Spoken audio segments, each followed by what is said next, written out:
Hello and welcome to Brain in a Vat. This is a special episode because Mark will not be co-hosting with me tonight. He's away. Instead, we have one of our frequent flyers, Raja Halwani, and we'll be interviewing Holly Lawford-Smith. Holly, would you like to start with a thought experiment? So imagine a future of our world in which there is no gender, only sex. What does that mean? So there are male and female people, of course, and we call the adults of those people men and women, just like we do now. But there are no norms or expectations about what men or women will be like, whether those expectations are imposed by others or internalized by each person and imposed upon themselves.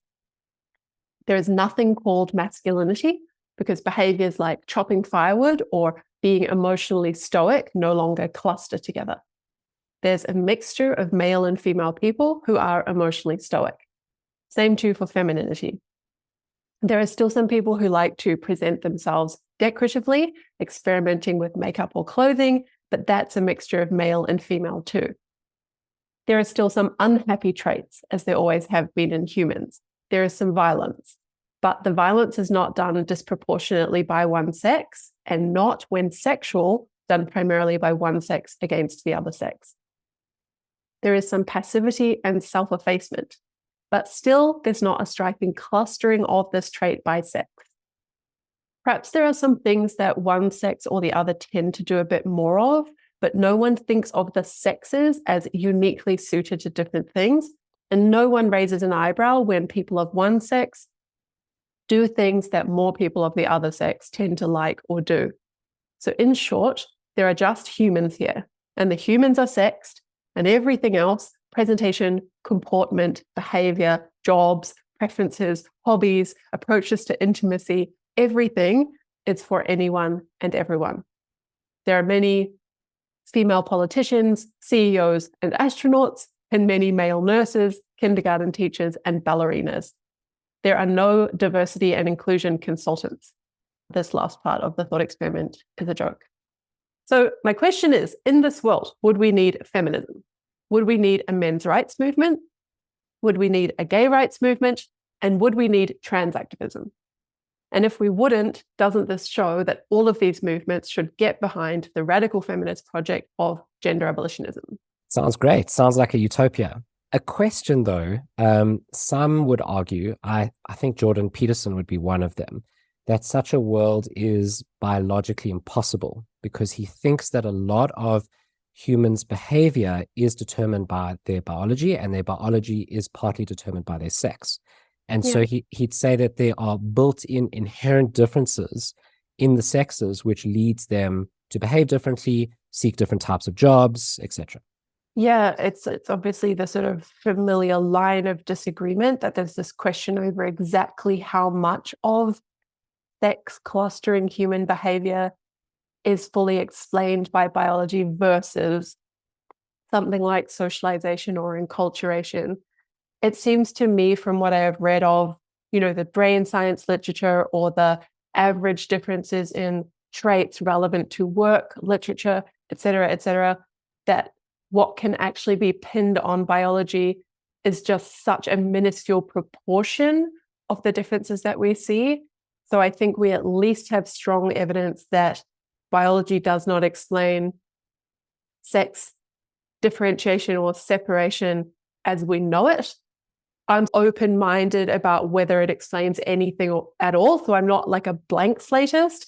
I'm open-minded. I would say I'm agnostic about whether, the 3 brain regions that show strong sex differences could explain a lot of the sort of behavioral choices or whatever. I think that's kind of unlikely, but I'm open to the empirical evidence as it develops. But I think maybe I at least think a strong version of that view, or men just are naturally more violent and there's not much you could do about that unless you really go transhumanist and like dramatically interfere with what the species is like.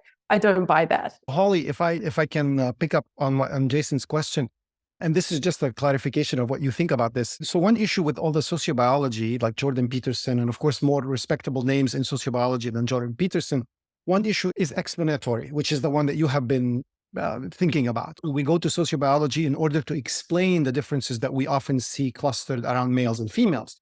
Yeah. But so far as gender abolitionism is a normative position, it's a political, moral aspiration. What about the argument that even if sociobiological differences explain a lot about our behavior, they don't dictate it, in the sense that we cannot derive normative claims from certain biological facts? And so as far as the gender critical feminism movement is concerned, it's aspirational to a world in which we can overcome them, even if currently they explain a lot about our behavior. What do you think about this line of thinking? No, it absolutely makes sense. I guess I am a realist in the sense that I do take feasibility, possibility constraints quite seriously. And I think there would be no point in being aspirational about something that just was not realistic given human nature. So I am receptive to those kinds of thoughts. I wouldn't just insist on the normative point no matter what. But I think that's why I do tend to lean into the thought. Catherine McKinnon says something like, can you imagine elevating half the population and denigrating the other and not creating difference? So our human history, which has been very sex divided and sexist, has constructed a lot of difference between the sexes, but we should have an open mind about how much of that difference is malleable or could be changed. I do want to be serious about the evidence that some aspects of that just could never be changed. But I want us as philosophers to at least be like really using our analytical tools to not be like just assuming that because something is the case, it's locked in biologically or it's innate. I want us to be really receptive to, I don't know, maybe we do experiments in living to see how much that thing could change. And then we adjust our expectations about the chances of success and trying to do things really differently. I really like the question around what percentage of the variability could be explained by biology and what percentage isn't. And that seems like an important question to ask. And the Jordan Petersons of the world have assumed that pretty much all of it is explained. And I think it's a good question to ask. And they just look at, I think so much of that science or pop science, whatever it is, they just look at the world as it is. So they just say, oh, look, the sexes behave differently or they make different choices. They're not bringing a sort of feminist analysis of 2,000 years of patriarchy or whatever it is and saying what sorts of cultural norms and habits and expectations and beliefs are we bringing into the way we like raise children or set our societies up. They're just taking things as they are and then being like, oh, wow, these two people are quite different. No kidding. So were slaves and slave owners. You know, I do think a bit more of that sort of critical lens on difference is probably needed. So what I'd like to ask more about is you talk about the feminist framework and specifically gender critical feminism. Can you discuss or explain what it is and what the core claim is? Yeah, maybe a good way to understand it is to say that gender critical feminism is a kind of backlash on mainstream feminism. And I think I've never put it like that before. And maybe we can talk about whether backlash is a helpful word, because it's not that I think it's a backlash in the sense that it's a bad thing. I think sometimes certain sorts of movements or even ideologies in the neutral sense, like some area of philosophy of science, it can just get really caught up in an idea. And then someone needs to come along from the outside and be like, whoa, this idea is stupid. That guy's too influential. Because he's charismatic, not because his ideas make sense. Let's go back to the guy before. Let's carry on from there. That is how I see gender critical feminism. It's the third wave lost its mind, third wave feminism, and everything just went like extraordinarily inclusive, extraordinarily like all of global justice, extraordinary, it just lost its sense of who its constituency was and what it's for. It lost its, what would the word be, like courage? Like now you have all these mainstream feminists getting paid to write opinion pieces that are quite palatable to the whole of the left. So I see us as a very small group of women that are like, oh my God, like we need an analysis of what's wrong with pornography. And we need an analysis of what's going wrong, with casual sex and what's going wrong, like why we still need feminism, why we should still care about female people. This fight is not over because you mostly solved the wage gap. So I think that's how I see it. It's a reemergence or resurgence of a female-centered feminism that takes sex seriously And a lot of that is really about pushing back or trying to refine the excesses of the sort of third wave liberal intersectional feminist movement. So Holly, can you say a little bit more about how you think the third wave feminism has gone off the rails in some ways? I know you mentioned intersectionality. Perhaps another reason is they think that the work has been completed when it hasn't been completed yet. So I'm wondering if you can just elaborate on all the ways that you think third wave feminism still requires some sort of pushback from gender critical feminism. Yeah, I guess the thing that I'm most concerned about is the sort of extraordinary explosion of the feminist agenda. So in the sense of, what do mainstream feminists think that feminism is, and who is it for, and what are its concerns? I think if you just took your standard, I don't know, maybe popular, someone who's the sort of influencer type feminist, maybe on TikTok or Twitter or writing for popular leftist outlets, you'd struggle to find anything that was particularly related to either differences of femaleness relating to the body, right? Things like rape, sexual assault, female-specific medical issues, menstruation, that sort of classic things to do with the female body, or to do with the devaluation of femininity, sexist stereotypes, and so on. You'd get a lot of obsessing about disabled Black lesbians or whatever. Like, maybe that sounds like I'm being a bit melodramatic, but it's almost always like you have to bring in at least one other identity that's not femaleness. So there's this kind of obsession about multiple aspects of identity all at once. So it's not enough to care about women. It's not enough to talk about females. You have to talk about the 6 intersecting aspects of identity all at once. And then you have to defer to the most oppressed or defer to the most marginalized. So you're almost always like setting up this pecking order and then finding out who's at the bottom of it, and then really focusing all your energies on that group. And of course, we could have a philosophical discussion about all those principles, right? Prioritarianism is maybe good. There's some things to say back. Okay, focus on the most oppressed. When you've solved their problems, move on. But don't be scatterbrained about it, right? Don't be like, whenever the position of the most oppressed shifts day to day, you completely change your activism because you're just obsessed with always tracking the worst one. Also, don't be a fool. So if some group claims to be the most oppressed, but they're actually just like middle-aged white men who are quite wealthy, don't fall for that. Of course, this relates to the trans issue because I think some of mainstream feminism has fallen for that. And then somehow there's this weird inversion where the people that would be at the top of a seriously drawn hierarchy are assumed to be at the bottom. But so I do think it's this almost developed into this idea that to be female is not enough. We don't deserve our own political movement.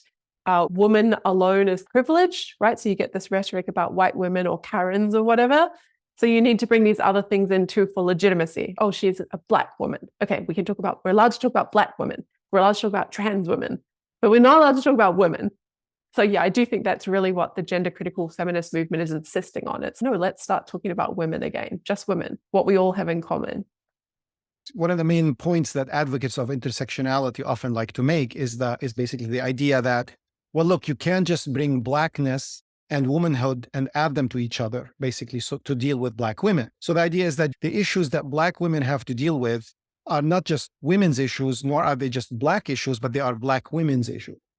On the other hand, it seems from your book and from hearing you speak now, it seems that gender critical feminism does want to have some sort of separation of axes. So there is oppression on the axis of sex, there is oppression on the axis of race, and so on. And so how would a gender critical feminist deal with that kind of point that often advocates of intersectionality make? Yeah. So I should be clear on this point that I'm not necessarily speaking for the gender critical feminist movement when I express my views and skepticism about intersectionality. I do try to be careful about that in the book because most of the stuff in the book in gender critical feminism, that in my last book, it was trying to speak for the movement in a slightly like crowdsourced way. But that stuff on intersectionality is really me being like, hey, we should be like this. Please believe me or be convinced by me. So that they are slightly idiosyncratic views. In saying that, I do think that it picks up on a lot of the dissatisfaction that's expressed by gender critical feminists, where they really want to retain the language of femaleness. They really want to talk about the female body and embodied experiences that are unique to female people. And they want to refocusing on what we all have in common as women, which is our femaleness and the sorts of experiences that are related to that. On your direct question about the intersectional claim, you're absolutely right. There's this idea that it wouldn't be enough to have an anti-racism movement and a feminist movement so one focus on race, one focus on sex. They both do their job. The Black woman is taken care of. There's this idea, no, her oppression is more than the sum of its parts, or it's like race times sex, not race plus sex. But the thing that I found so frustrating, and my co-author and I, Kate Phelan, we wrote a paper about this, just trying to read through the literature to find evidence. Like, so there's just this claim. There's all this rhetoric about multiplicative oppression and more than the sum of its parts. And there's all these locutions. But there is almost never a good example of something where it is more than the sum of its parts. Like, it would not be taken care of by anti-racism movement and feminism movement separately.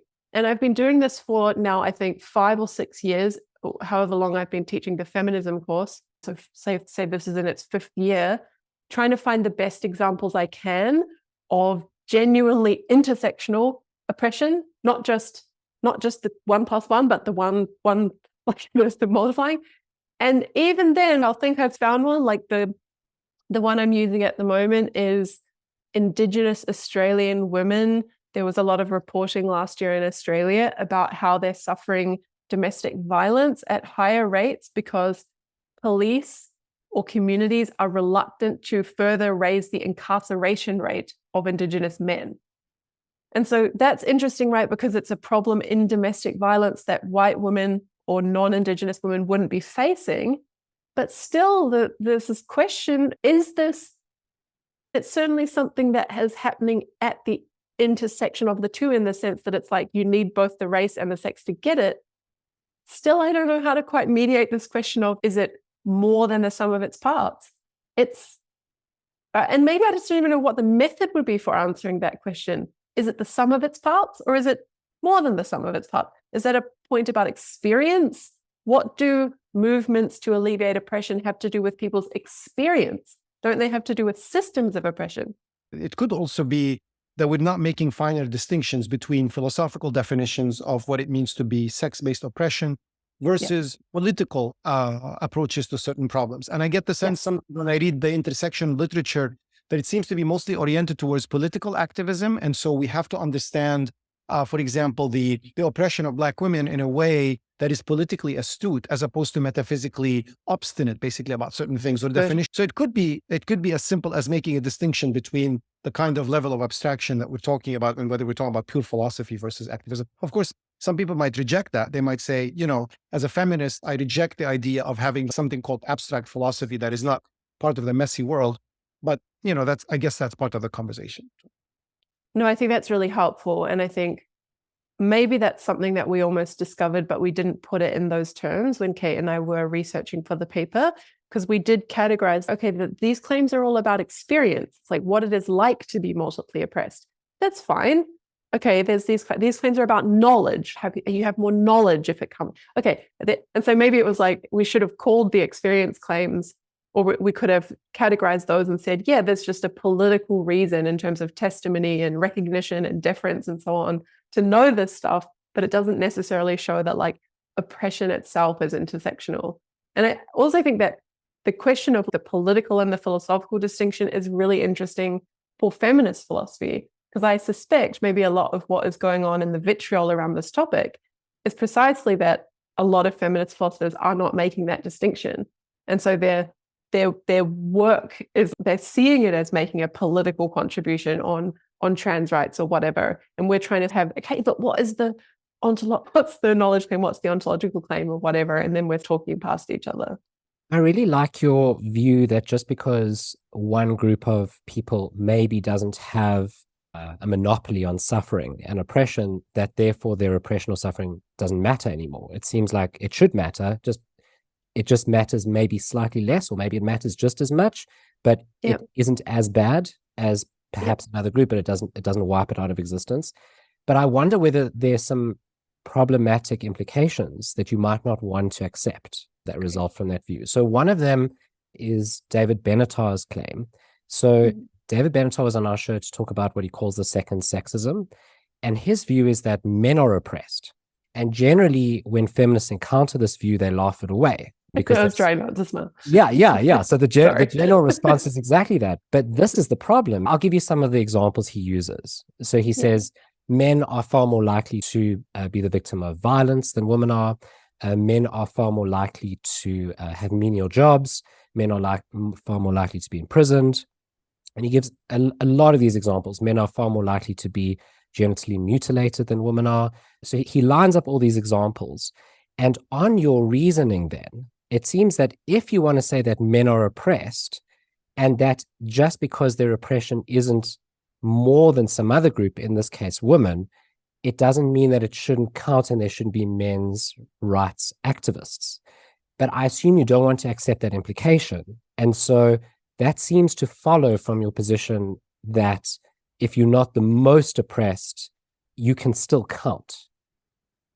Yeah, so I guess there's going to be this question one step back, a conceptual, philosophical question about what we should count as oppression. So my methodology is certainly not, and actually maybe it couldn't be for anyone, look out at the world, don't know anything about identity categories, and just see who's suffering, who's subjected to violence. That's all theory laden already, right? It's what's the stuff we care about? Or maybe, arbitrary violence or pain or lack of flourishing, lack of opportunities. Maybe we can fill that in first, and then we just look out at the world and see who's experiencing that. And now, could it turn out to be men?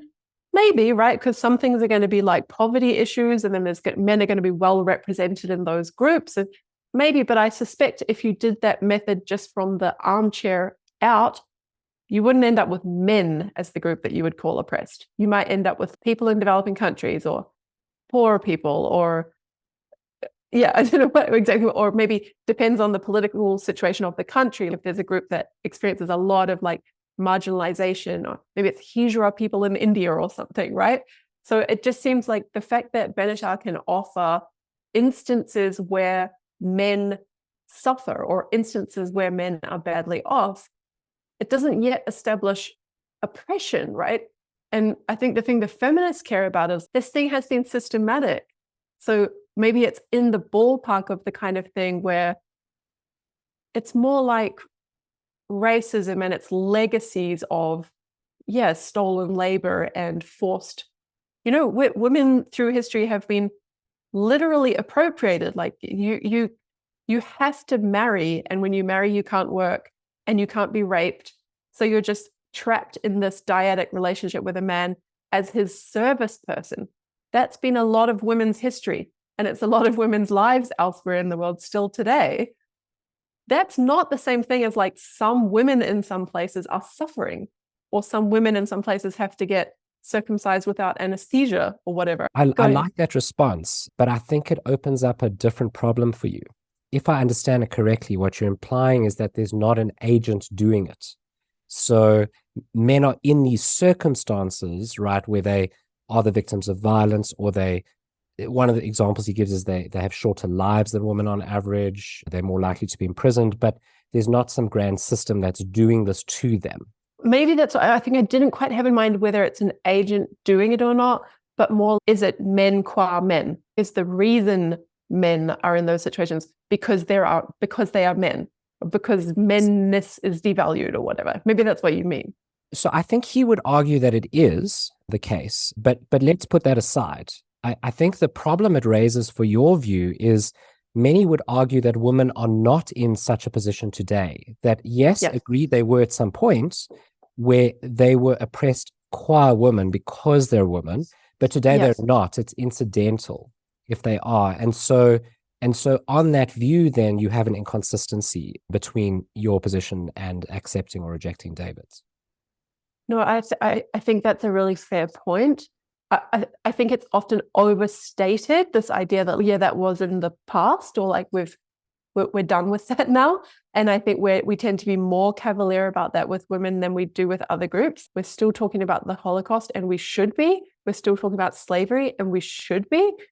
Women were very much trapped up until the 1960s and later in some countries. So it's pretty recent history that we suddenly have our feminism and our women's liberation, even if we do indeed have it. So one question is like, when very serious oppression, loss of freedom, exploitation, use for other people's gain has happened in your history as a class or caste, how long are you allowed to keep bringing that up for? And what are the sort of structural implications of that for, what society is like or what people's attitudes are? Okay, that's a good question, and we could talk about that separately. The other thing is just whether it's actually true that women were oppressed but are no longer, even if we focus on specific countries like Australia. And I think the thing that I would want to talk more about there is really in the ballpark of sexual and beauty. Is sexual and beauty objectification. So I think there's something very strange going on where one class of people is taken to be roughly equal in society, but then people go home and masturbate to her extraordinary degradation. So she's an equal in the office, but then she's an object for men to fuck in your private life, and you're literally rewiring your brain by excessive pleasure on what some people, and maybe me, would call a form of hate propaganda. And that's all. Imagine if we did that for Black people. Oh yeah, you're equal and you're in my workplace, but when I go home, I'm going to watch slavery videos. That is really messed up. And I can't think of any other social group where we do that, or where there's, would there be a billboard in Times Square with a Black person picking cotton or whatever? That is just so insane. So I do think there is still a really serious, at least, problem and need for feminism, whether or not you want to call that problem oppression, or whether you want to pick out how different that current problem is from the historical stuff that was going on. It's interesting that you bring up the question of masturbation, because I think sexual desire is very unique in the way it makes people behave. If you look at the example of gay men, a man, for instance, can deal with another man in the context of a work environment as an equal, but if he has a crush on him, he can go home, fantasize, and masturbate about the guy, reducing him also to a sexual object. Part of the history of the oppression of women is also we don't know enough yet about how sexual desire works in women versus men. And of course, we get all the sociobiological literature, but it's also interesting. Some of the books that have been written about women's sexual fantasies also seem to reduce men to, but I agree with you that it's not systemic in the way that it has been for women from the part of men. But I wanted to go in a slightly different direction, which is to go back to Jason's original question about and Benatar's question about oppression. So I think one of the examples that Benatar uses with some force is the idea that men throughout history have been the subject of physical violence and wars. They get attacked, they get beaten up, and so on and so forth. Consider people who accuse white supremacy to be behind it, even if the agents who perpetrate certain crimes are not white themselves. We have seen this with respect to attacks on Asian people in the United States, where a lot of the perpetrators are actually Black men. But the idea is that ultimately the culpable party is white supremacy, because it has led to a situation where certain segments of society end up committing certain things that other segments are not. So for someone like a gender critical feminist, for example, we often hear the idea is that men are as much oppressed by patriarchy in their own ways as women are. Someone, for example, who looks to gender abolitionism might say, look, under a future or under a kind of utopian society in which there is no gender, men themselves will also be liberated from this kind of gender stereotypes, which also leads a lot of men to think that they have to commit violence, to think that they have to go to war all the time, to constrict them, to volunteer to fight. So when we talk about feminism or gender critical feminism, we do have women are oppressed as a sex class, and they tend to be oppressed at the hands of men, but also perhaps the ultimate system is a sort of way of thinking about the roles of men and women, which has come to be called patriarchy. And I'm wondering whether something similar can be said also for arguments like Benatar's, so that we would have a sort of conciliatory type of feminism that doesn't necessarily argue for the oppression of women by also saying that there is no such thing as oppression for men. It's interesting. I think there's two things I would want to respond to separately. You're right that like most of the violence it's not just that men are most subject to it, it's that men are, or most of the perpetrators of it, but they perpetrate it against men. The question is that qua men? And I think not. I think this, again, it's a sort of McKinnon style feminist point that like men are fully human. And the question is, are women there yet? When men are targeting each other for violence, it's not because they are men, right? It's because they are in the enemy motorcycle gang, or because they are from the wrong nation and they're going to war. So it's like they're fully human, but there's violence in this story about how they compete for resources or how they like pursue their conception of the good, whether that's their own as an individual or at the behest of their state. So I just think that's maybe an important point to keep in mind when it comes to thinking about whether that violence can be classed as oppression. Then on your second point about gender abolitionism, I do think that's right. And maybe I can make a sort of slight concession here about the second wave feminist movement, because it's true that the gender studies people have something right when they say gender norms hurt everybody. That is true. The masculinity is highly constraining for men as well. And second wave feminists, radical feminists in particular, they could give a shit about men. So they care about the victims. So their whole thing was to throw their energies behind the primary victims of this system. So what has the construction of femininity done to women's full personhood? What does it do to condition a person into passivity and self-effacement and the service of others? What does that do to her flourishing? But it's true that like we got so caught up, in the historical lineage of that kind of feminism, we got so caught up in freeing women, and we made so much progress, like what gender nonconformity and the way women can look now and what they can wear and what they could do. We weren't doing that work for men. And by the way, neither should we have to, right? It's not women's job to do that. But it's interesting that there was not a parallel men's liberation from masculinity movement running alongside. I think there were some like stunted efforts at that during the second wave, but they didn't really go anywhere. So we do end up at this place where we've got like a pretty liberated group of women, but then a group of men who are still like basically dressing the way they have for the last 500 years and still adhering to lots of the same norms and still quite constrained in their sexualities and intimacy and so on. I think it's true that we could do more now, or at least the way I see it, like the gender studies project of leaning in more to the ways in which the feminist project in whatever guise can be good for men too, the bell hook style move as I think of it. I think that's fine. I just don't want them to tell me I'm not allowed to do my kind of feminism, which is really still focusing on what I see as the primary victims. But that does take us all the way back to the thought experiment at the start, right? Because I suggested gender abolitionism is good for everyone. We wouldn't need men's rights activism. It's good for men. Men should be fully human, the full spectrum of whatever traits appeal to them. And it shouldn't be that a little boy wants to grow his hair long and wear a dress, and suddenly that's pathological and he needs treatment. That's just normal self-expression for someone who happens to be male. So the big pink elephant in the room is, what does this mean for trans people? And it seems to me like there's maybe two definitions of what a woman is that you've been floating. And I'm curious, if we were to set up cases, which way you would go if you were forced. So the one definition that you might be thinking of is that a woman is just a biologically female person, human. The other definition seems to revolve around oppression. So the idea is a woman is the kind of person who suffers from the patriarchy, who is oppressed by the patriarchy in certain ways, traditionally. And you might set up cases that force you one way or the other. So the trans case is an interesting case because it does present that watershed. So suppose you've got a male-bodied person who to society is totally qualitatively identical to a woman and is oppressed in the way a woman is oppressed by society. Do they count?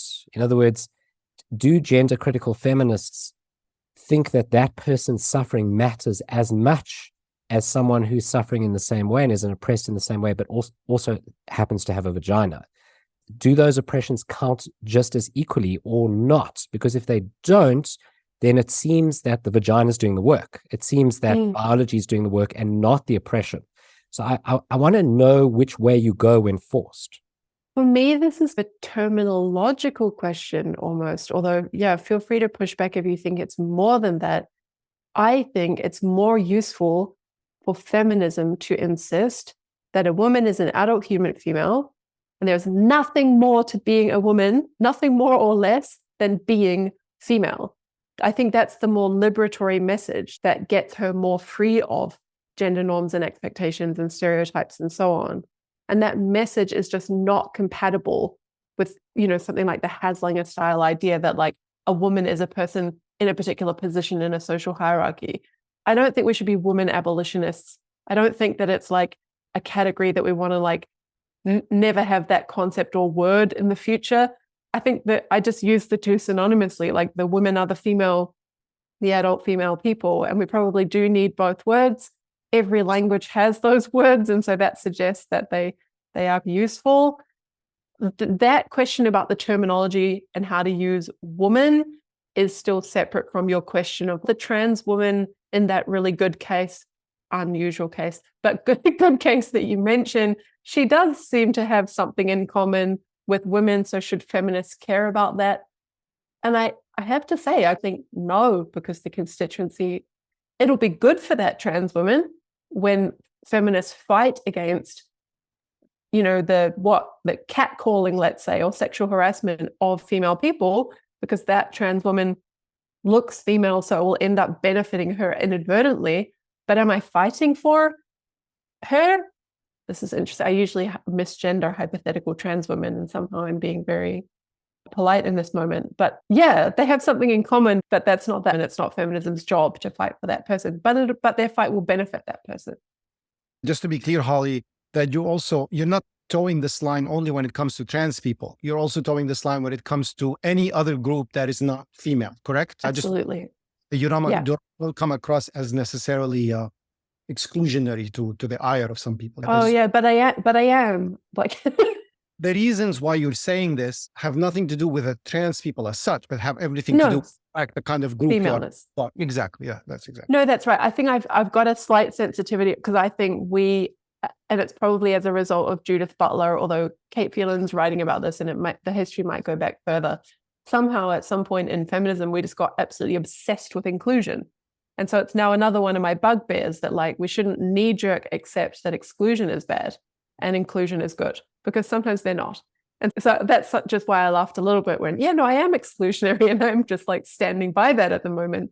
But you're absolutely right. The whole point is the people who have been treated in this way, and the reason why, it's female people. It's control of sexuality. It's control of reproduction. It's putting those people with that trait in the service of men. That's the thing feminism, or at least feminism of this kind, should care about. So it excludes anyone who isn't female. It's not targeting trans people. And actually, it's bringing in trans men and non-binary female trans people.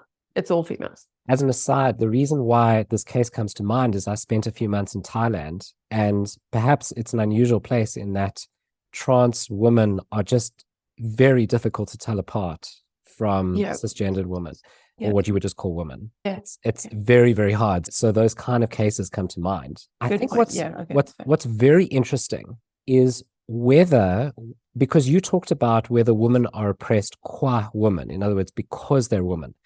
And I think that just sounds incorrect. It seems like in the trans case, that illustrates it well. It's not that people are being oppressed because they're women. It's because people are being oppressed because there's this system of beliefs around how women should behave and their value and their worth and how they should be treated. But all of that can be superimposed onto trans women who are qualitatively identical. And so people, the word woman as you use it there, what do you mean? Who is it that is subject? Do you just think it's anyone who is it that is supposed to be like that? So I'm not making empirical claims about the way the world works. I'm not saying that trans people are oppressed in the same way that women are oppressed, but I'm just giving you a hypothetical situation. So I'm saying to you, imagine there's a person who happens to have a penis who looks to the world exactly the same as persons who don't have penises. And so the world treats them the same way. In that case, surely you must say that you should be fighting for that person too. No. But that's weird, right? But no, that's not, because, and this is why I'm asking you, what's the explanation, right?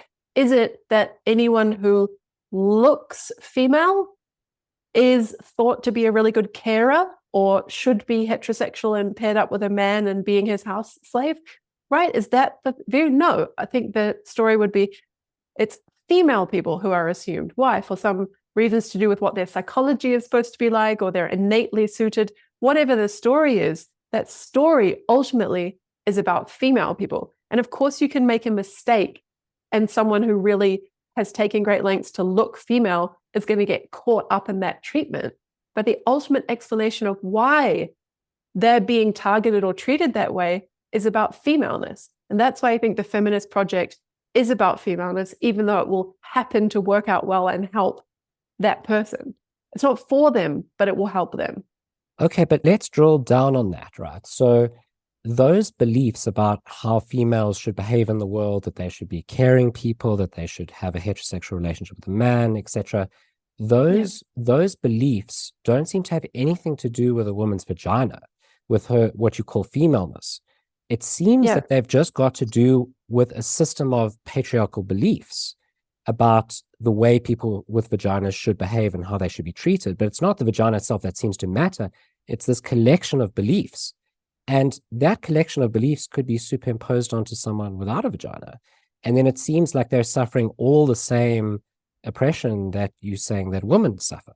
Yeah. Do you think that Black liberation should be for tanned people?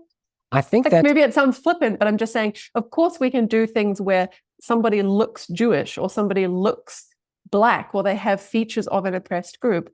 I just don't think it's very plausible to say now the movement is for that person too. No, it will be good for that person, but it's not for that person. Consider in dealing with the cases that you're giving, Jason, it's interesting to also think of hypothetical situation. For example, if a man is, say, catcalling or throwing slurs at a trans woman who's walking down the street thinking that she is a female woman, right? What would happen to the situation if the man were to know that that's actually a trans woman? Would the dishing behavior change? Because I think an answer to that question, and of course, to some extent, the answer is going to be empirical, but I think an answer to that question also helps to help us think about what is the target of the oppression and what type of oppression is being dished once the target is known to be what it is, basically. There are parallel cases to it with sexual orientation. For example, if I'm attracted to someone to all appearances looks like a man, basically, but I come to find out that they're actually a trans man, so they have not had bottom surgery, as the saying goes. For a lot of gay men, I think for the majority of them, they will change their sexual desire towards them. Now, of course, in the cases you're giving, we're talking about, the behavioral ways towards the other person, but I think it might still be an interesting thing to think about the counterfactual situation.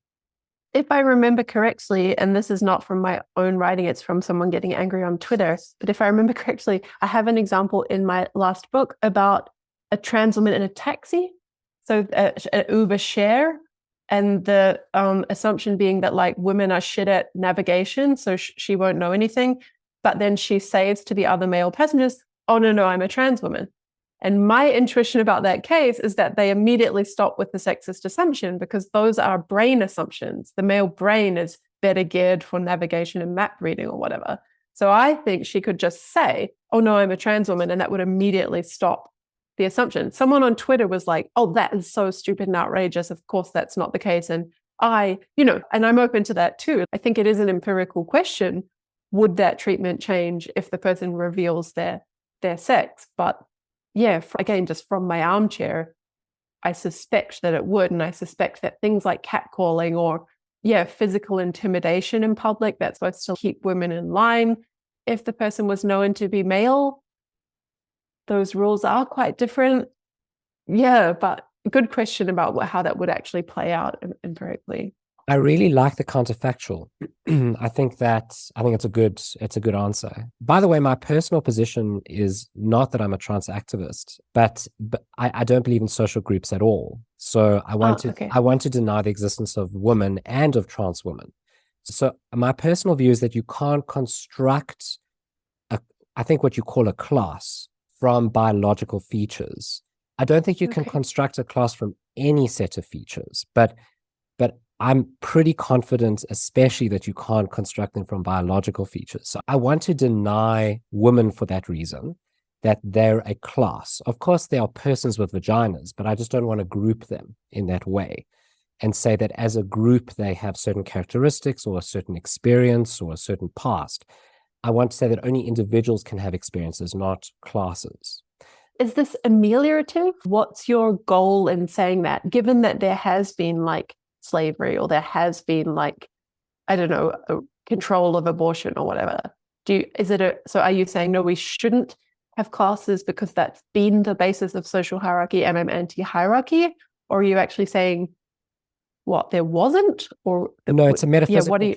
It's a metaphysical claim. Metaphysical. I'm not making a claim about the way society should be structured or that there shouldn't be women's rights organizations. I just think the terms they're using don't refer to anything in the world. So I don't think there is a class of women, but it may still have utility to talk as if there is. And it may be that a society works out better if you have women's rights organizations than if you don't, because of a series of false beliefs that society has about women.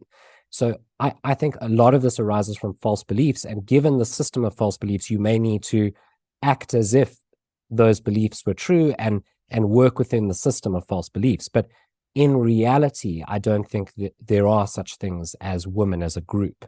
Can't the class, Raja might want to say something about this on sexual orientation, but I've just been reading some of his and others' work for teaching about, the essentialist versus the social constructionists on this point. I would have thought the line would be, of course, we can have that word and we can have that class or caste.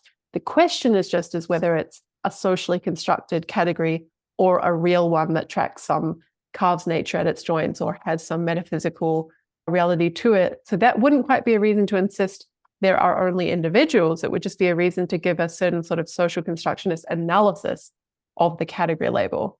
I want to deny that social constructions construct anything.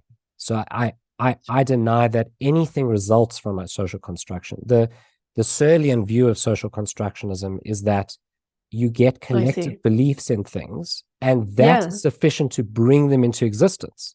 So yes, and you deny that. Yeah, I deny that. I don't think that would work. Okay. So I want to say there's nothing objective in the world, whether that genesis is through social construction or through some objective observation of that thing.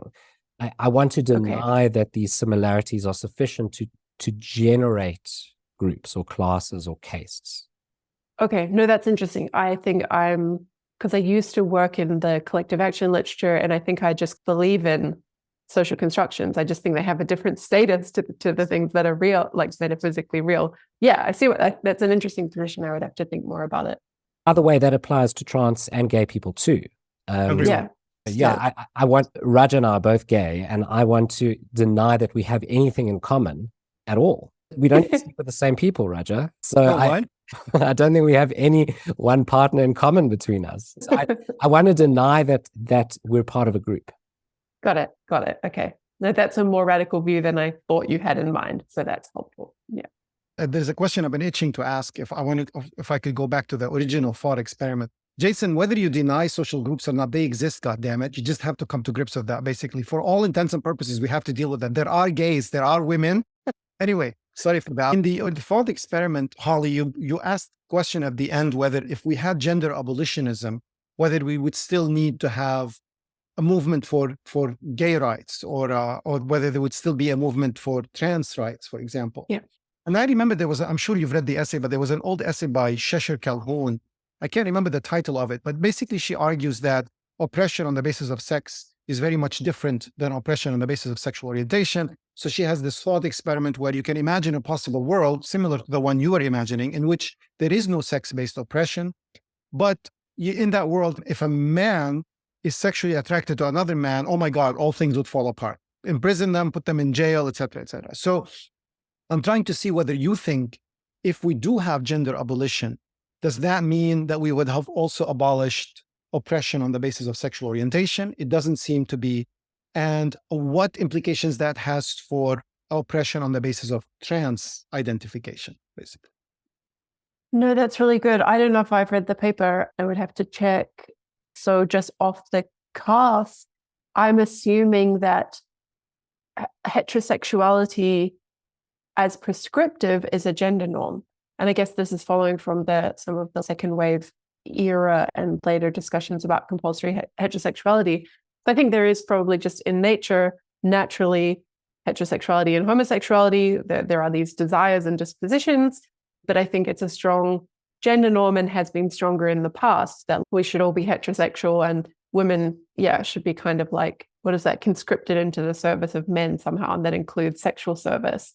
I am assuming that once that expectation falls away, as part of my imagining about gender norms and expectations fall away, you would have something like these desires and dispositions just being facts about people that no one cared about. And if no one cared about them, it just could not be the case that homosexuality was deeply stigmatized. So I would have to read the details of the Calhoun thought experiment to see whether I disagreed with something in that.